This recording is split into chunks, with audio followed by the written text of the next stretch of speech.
when we don't know who we are, when we don't know whose we are, when we don't have faith,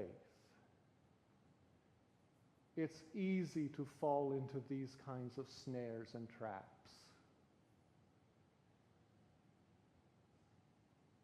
We're living in a post-Christian society, a post-Christian world, a world in which God and faith no longer matters. Okay. If that's true,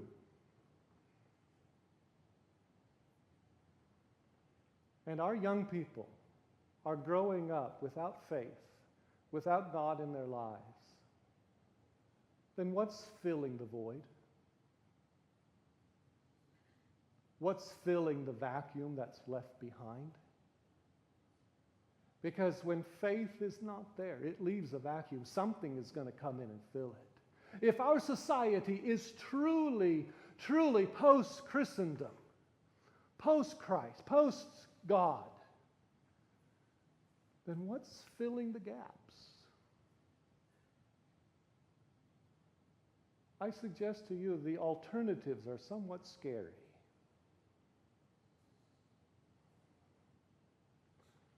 The good news is, God is still there. We may think, society might try to tell us that we are post-Christendom, but God is still there. The God of Adam and Eve is still there. He's still here. He's still with us.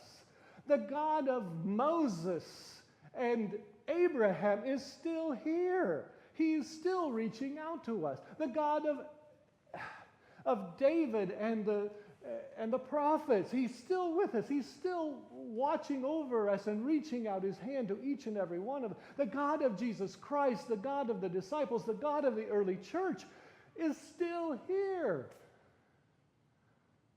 Regardless of what society tries to tell us, that God is still here and God is still reaching out to us, and we still have that choice to make that Jesus had to make so long ago. Will you live by faith? Or will you not?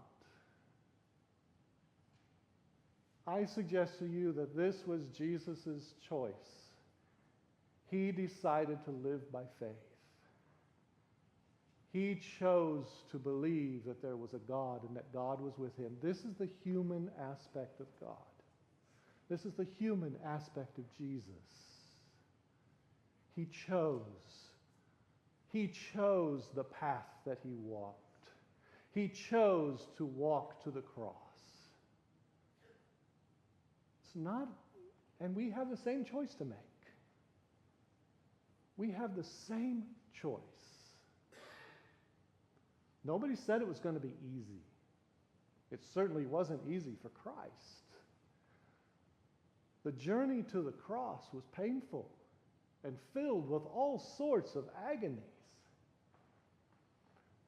Why do we think it would be any different for us? There's going to be pain along the way as we follow this path.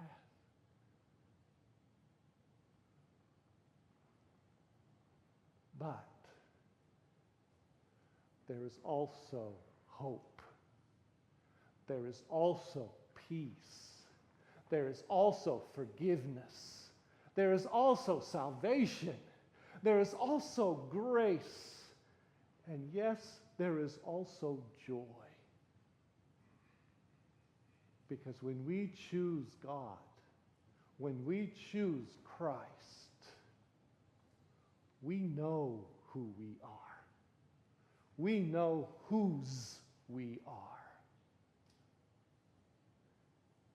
And that makes all the difference. Amen.